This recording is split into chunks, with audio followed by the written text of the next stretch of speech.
चलो guys start करते हैं अपनी फेलियर स्टोरी। अगर आपको अच्छी लगे तो आप बताना, मुझे कमेंट करना और आप भी अपनी स्टोरीज मुझे बता। हेलो गाइस, नमस्ते सभी को। मेरा नाम प्रियंका है और मैं एक मिडिल क्लास फैमिली से बिलोंग करती हूँ और मैं आज आप सभी के साथ अपनी 7 इयर्स फेलियर स्टोरी शेयर करना चाहती हूँ। तो गाइस स्टार्टिंग कहाँ से होती है कि स्टार्टिंग होती है 2017 से। 4 और 3 आई थिंक 7 इयर्स हो गए हैं जब मेरी ग्रेजुएशन कंप्लीट हुई थी, तो वहाँ से जर्नी स्टार्ट होती है। तो गाइस जब स्कूल चल रहा होता तो हो रहा था, स्कूल टाइम में सभी बोलते थे कि एक बार स्कूल ख़त्म हो जाए फिर हम कॉलेज में मूव ऑन कर जाएंगे और एक सक्सेसफुल पर्सन बन जाएंगे। बस 2-3 साल की बात है और फिर हम सक्सेसफुल हो जाएंगे। जैसे ही 12th पास आउट करते हैं फिर आते हैं हम ग्रेजुएशन के कॉलेज में। और ग्रेजुएशन में क्या होता था कि भाई 3 साल ये अच्छे से पढ़ाई कर लो, अगले वाले 3 साल तुम्हारे लाइफ डिसाइड करेंगे, तुम क्या बनोगे वो डिसाइड करेंगे, तुम्हारे स्किल्स को इन्हांस मिलेगा। तुम अगर अच्छी पढ़ाई करोगे तो तुम्हें अच्छा पुश मिलेगा कुछ करने का। तो ग्रेजुएशन के 3 साल भी ऐसे ही निकल जाते हैं, लेकिन ड्यूरिंग दैट टाइम मैंने आफ्टर 12th ट्यूशन पढ़ाना शुरू कर दिया था। और ट्यूशन मैंने ग्रेजुएशन और पोस्ट ग्रेजुएशन पाँचों साल मैंने ट्यूशन्स पढ़ाया है और काफ़ी बच्चे आते थे मेरे पास, लगभग 30 to 40 चिल्ड्रंस मेरे पास ट्यूशन्स के लिए आते थे। और फिर ग्रेजुएशन ख़त्म हुई तो मैंने एसएससी वगैरह के बारे में सुना कि एसएससी, CHSL, CGL, स्टेनो, बहुत सारे एग्ज़ाम्स होते हैं, तो उनके लिए मैंने प्रिपरेशन की, बहुत अच्छे से प्रिपरेशन की, कोचिंग ली, कोचिंग में एडमिशन लिया और कोचिंग भी अच्छे से कंप्लीट हुई। लेकिन बहुत सारे एग्ज़ाम्स देने के बाद भी मेरे हाथ लगा सिर्फ फेलियर। आई डोंट नो इसका क्या कारण था कि भाई अच्छी प्रिपरेशन करने के बाद भी, पढ़ाई अच्छे से करने के बावजूद भी मेरा एग्ज़ाम क्लियर नहीं हो रहा था। लगभग मैंने 50 एग्ज़ाम्स दिए हैं, CHSL, CGL, स्टेनोग्राफर, D++ भी बहुत सारे एग्ज़ाम्स मैंने कुछ एग्ज़ाम्स इसमें से मैंने क्वालिफाई भी किए हैं, जिनका कभी किसी का प्री निकल जाता, मेंस निकल जाता, इंटरव्यू तक भी पहुंच जाते। लेकिन लास्ट मोमेंट पे आई डोंट नो ऐसा क्या हुआ था कि लास्ट मोमेंट पर भी मेरे हाथ से फेलियर लगी है। तो फिर मैंने कोचिंग करते करते सोचा कि क्यों ना पोस्ट ग्रेजुएशन में एडमिशन लिया जाए, तो ऐसे बैठने से तो काम चलेगा नहीं।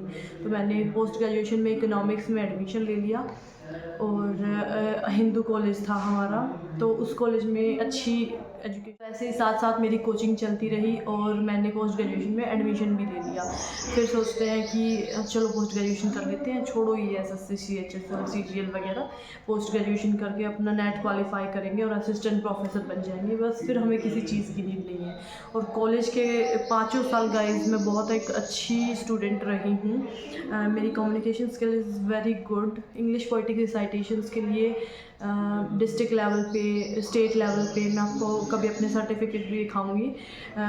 बहुत सारी पोजीशंस मुझे मिली हैं और प्राइजेस मिले हैं, अवार्ड्स मिले हैं और शायद आदि तो गिनना भूल जाती हूँ मैं। बहुत सारे सर्टिफिकेट्स ऐसे हैं जो मतलब मैंने अपनी फाइल में अटैच नहीं किए हुए कि इनको एक्स्ट्रा रख देती हूँ, दीज आर द सर्टिफिकेट्स। पर डिग्री और सर्टिफिकेट्स ऐसे ही रखे हुए हैं, अब उनका कोई भी काम नहीं आ रहा है गाइस, क्योंकि अब करे तो करे क्या। हर जगह जब एग्ज़ाम क्लियर ही नहीं हो रहा है तो आदमी क्या करे, कितना ट्राई करे, कितनी पढ़ाई करे। स्ट्रेटजीज़ में बहुत सारे चेंजेस भी करके देखे। तो जैसे ही मेरी ग्रेजुएशन, पोस्ट ग्रेजुएशन ख़त्म होने वाली होती है, आई थिंक 2 सेमेस्टर रहते थे, एक सेमेस्टर के एग्ज़ाम आने वाले थे और दूसरे वाला ख़त्म होने वाला था। तो सभी बोल रहे थे कि भाई फिर मेरे लिए एक अच्छा सा रिश्ता आ जाता है, तो सभी बोलते हैं कि चलो ठीक है, अपनी लाइफ सेट करना भी इम्पोर्टेंट है, ये तो तुम बाद में भी करते रहना, कौन मना कर रहा है। तो ठीक है, मैंने भी सोचा ठीक है, फैमिली अच्छी है तो क्यों ना शादी कर ली जाए। एग्ज़ाम तो क्लियर हो नहीं रहे थे, तो शादी is the better option for girls. लड़कियों के लिए यही ऑप्शन होता है कि अगर नहीं एग्ज़ाम्स वगैरह क्लियर हो रहे हैं और वही लिटरली रिश्ता भी अच्छा था, तो आई ऑप्टेड, मैंने शादी कर ली। और भगवान की दया से I am very happy in my married life. नज़र ना लग जाएगी तो फिर तब भी मैंने अपनी स्टडीज़ कंटिन्यू रखती थी मैं, और ट्यूशन्स वगैरह तब भी मेरे कंटिन्यू ही थे। और फिर मैंने बहुत सारे उसके पोस्ट ग्रेजुएशन कंप्लीट होने के बाद मैंने किया नेट में क्वालिफाई, नेट में क्वालिफाई नहीं, नेट में अप्लाई नेट के लिए अप्लाई किया और एमफिल में एडमिशन लेने की सोची, MDU यूनिवर्सिटी रोहतक में। तो वहाँ भी मेरा एडमिशन नहीं हुआ एमफिल में आई थिंक वहाँ पे कुछ पता नहीं क्या चलता। तो गाइस एमफिल में भी मेरा एडमिशन नहीं हुआ और मेरा नेट भी क्लियर नहीं हुआ, लेकिन फ़र्स्ट टाइम में मैंने लगभग 52-53% के आसपास मार्क्स ले लिए थे, जो कि बहुत अच्छा स्कोर था एक फ्रेशर के लिए, ऐसा मुझे लगता था, क्योंकि उस टाइम पे 62% तक ही नेट की कट ऑफ जाती थी। तो मैं सोचती थी कि थोड़ी सी और मेहनत करूँगी तो शायद मेरा एग्ज़ाम क्लियर हो जाएगा, नेट मेरा क्लियर हो जाएगा और मैं किसी भी कॉलेज में असिस्टेंट प्रोफेसर के लिए क्वालिफाई हो जाऊँगी। आफ्टर दैट मैंने और गाइज़ इतना सब कुछ होते होते 2019 आ जाता है और 2018 में मेरी शादी हुई थी अराउंड नवंबर के आसपास। 2019 में मेरी पोस्ट ग्रेजुएशन कंप्लीट होती है मई 2019 में। तो मैंने दिसंबर का दिया। मैंने कम से कम अब तक 8 अटैम्प्ट्स मैं दे चुकी हूँ, लेकिन एग्ज़ाम क्लियर नहीं हो रहा है गाइस। आई डोंट नो इसका क्या रीज़न है, या तो मैं पढ़ाई अच्छे से नहीं कर पा रही हूँ, स्ट्रेटजीज़ में चेंजेस भी किए हैं और फिर भी मेरा एग्ज़ाम क्लियर नहीं हो पा रहा है। तो 2019 के बाद मैंने एग्ज़ाम्स दिए, बहुत से मतलब सभी ऐसे बोल देते थे कि मुझे लगता है इसको कुछ आता ही नहीं है या फिर ये पढ़ती अच्छे से नहीं है, बहुत सी बातें बोल दी है लोगों ने, बट इट्स ओके, मैं किसी की बातों पर माइंड नहीं करती, क्योंकि जब हम सक्सेसफुल हो जाते हैं ना तो लोगों को पता चलता है कि definitely he have skills, he have मतलब ये कुछ भी कर सकती है या कुछ नहीं कर सकती है। जिसको कुछ खुद भी कुछ नहीं आता वो एक अच्छा सा डिसीजन ले सकता है कि हाँ इसको कुछ नहीं आता है या फिर इसको कुछ आता है, चाहे उन्होंने कोई डिग्रियाँ ले रखी हो या ना ले रखी हो, घर पे बैठे बैठे भी कोई भी किसी को जज कर सकता है आज के टाइम पे। तो मुझे बहुत सुनने को मिलता था कि मतलब ऐसे जनरली सब बोल देते थे कि क्या कर रहे हो। तो पता नहीं मुझे कुछ टाइम के बाद गुस्सा आने लगा जब मुझे कोई कहता था कि कुछ नहीं कर रही हो तुम, कुछ नहीं कर रही हो और तुम्हारी इतनी पढ़ाई का कोई फ़ायदा नहीं है, अगर तुम एक अच्छी जॉब नहीं ले पाओगी तो। बहुत बुरा लगता था लिटरली गाइज, मतलब मुझे इतना गुस्सा आता था कि मैं रोने लग जाती थी कि मतलब मुझे कुछ मत बोलो, मुझे कुछ मत कहो डेफिनेटली, क्योंकि अभी मेरी आंखों में पानी आ रहा है कि जब मैं वो टाइम याद करती हूँ कि ऐसा टाइम था कि चीज़ें बदल जाती हैं, लेकिन कई बार क्या होता है कि जो बातें हमें चुभ जाती है ना वो हमेशा ऑलवेज़ हमें याद ही रहती है। तो सभी ऐसे बोल देते थे कि तुम कुछ नहीं कर रही हो, तुम्हारा कुछ क्लियर नहीं होगा, तुम्हारा एग्ज़ाम क्लियर नहीं होगा, क्या पढ़ाई की है जब तक कुछ सक्सेस हाथ नहीं लग जाती है। तो उस टाइम पे मुझे गुस्सा आता था, लेकिन अब मुझे समझ में आता है कि ये चीज़ एक तरीके से सही भी है कि जब तक हम सक्सेसफुल नहीं हो जाते तब तक लोगों की यही थिंकिंग रहती है कि इन्हें कुछ नहीं आता, इन्हें किसी चीज़ की नॉलेज नहीं है, इनका कोई एग्ज़ाम क्लियर नहीं होगा, ये आगे की लाइफ में कुछ नहीं करेंगे। तो फिर आफ्टर दैट 2020 आता है और मेरे को बेबी हो जाता है 2020 में, और उसके बाद घर मैनेज करना, फैमिली मैनेज करना, बेबी को मैनेज करना, it is very very difficult task to manage all these things, वो भी उस लड़की के लिए जिसने जो आलसी थी, जो पानी का ग्लास उठाने के लिए भी मतलब प्यासी ही रह जाऊँगी पर पानी का ग्लास नहीं उठाऊँगी, ऐसी लड़की के लिए ये सारी रिस्पॉन्सिबिलिटीज़ मेरे हिसाब से बहुत डिफ़िकल्ट टास्क था, बट आई विल मैनेज कर लिया मैंने जैसे तैसे करके। और फिर ऐसे ही टाइम गुजरता गया, लेकिन प्रिपरेशन मेरे साथ साथ चली रही थी और ट्यूशन उस टाइम पे भी मैं पढ़ाई रही थी। फिर उसके साथ साथ सभी को पता है 2020 में तो कोरोना भी आया था तो वो और ज़्यादा ये था कि भाई अब तो क्या करें, आगे क्या स्कोप हो, क्या करना है क्या नहीं करना है, माइंड में हमेशा यही टेंशन, डिप्रेशन, सब कुछ ऐसे ही चलता रहता था। और ऊपर से कोई बोल देता था क्या कर रहे हो फ़ोन पे कोई बोलते थे अरे क्या कर रहे हो आजकल, तो और ज़्यादा गुस्सा आता था कि क्या जवाब दें, क्योंकि कोई जवाब ही नहीं होता था।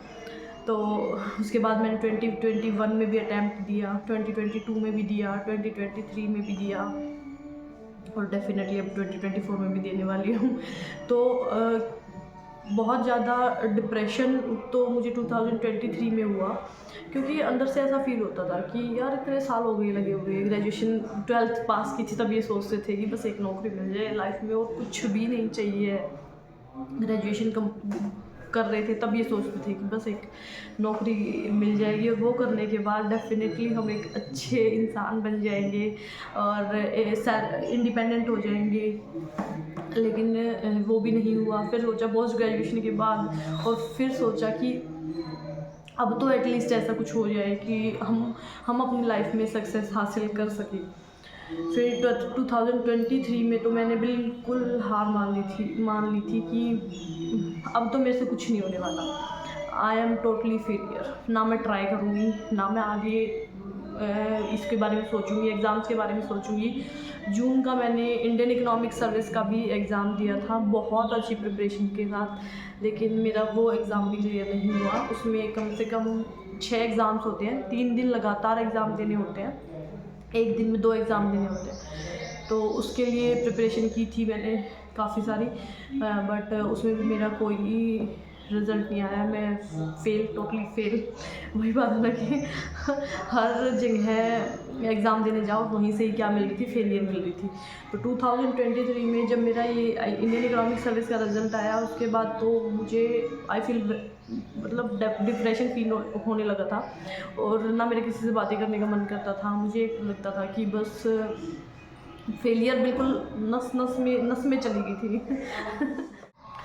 और वो ऐसा फेज़ था जो मुझे सबसे ज़्यादा डराने वाला था, क्योंकि मुझे अकेला फ़ील होने लगा था। हर टाइम यही सोचती रहती थी कि एग्ज़ाम क्लियर नहीं हो रहा है, कुछ नहीं हो रहा है, मेरा कुछ नहीं होगा, आई एम टोटली फेल।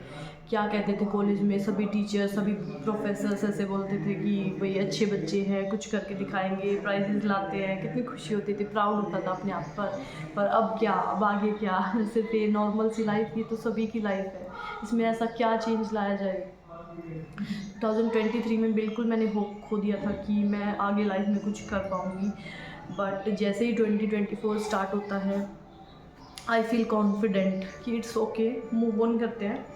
जो हुआ उसके बारे में नहीं सोचते हैं हम। गाइस क्या करते हैं कि हम अपने पास्ट के बारे में सोचते हैं, हम अपने फ्यूचर के बारे में सोचते हैं, हम प्रेजेंट पर ध्यान नहीं देते कि अब अगर हम काम करेंगे तो डेफिनेटली हमें रिजल्ट्स मिलेंगे।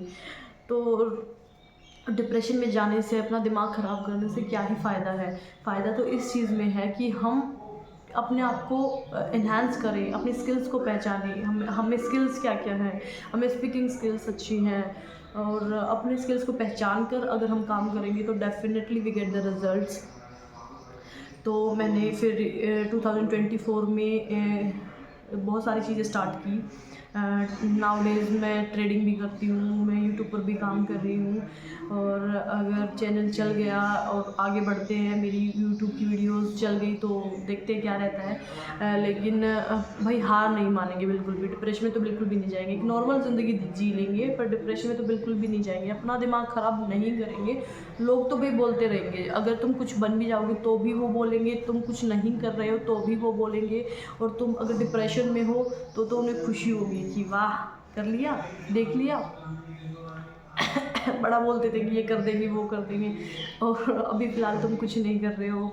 तो डिप्रेशन तो भाई बहुत बहुत ज़्यादा बुरी चीज़ है। मैं मतलब उससे निकल के आई हूँ, तब इसीलिए आप सभी को बता रही हूँ कि ये बहुत डिफ़िकल्ट फेज़ होता है। आदमी अपने आप को ये सोचने लग जाता है कि आई एम नॉट कैपेबल, मैं कुछ नहीं कर सकता, टोटली फेल। बहुत अंदर से बुरा लगता है, और पूरा दिन ऐसे ही मेरा निकल जाता था। ना मैं कोई घर का काम करती थी, और ना ही बाहर भी किसी से बात करने में बहुत डर लगता था कि मैं किसी से क्या बात करूँगी। ऐसे अंदर से लो फील होता था कि क्या बातें करनी है मुझे किसी से। और किसी को भी देखती थी जिसके पास जॉब थी, तो अंदर से एक जलन सी, और ये एक मेंटलिटी बन गई कि भाई ये सभी कर रहे हैं पर मेरे से नहीं हो रहा है, मैं टोटली फेल हूँ।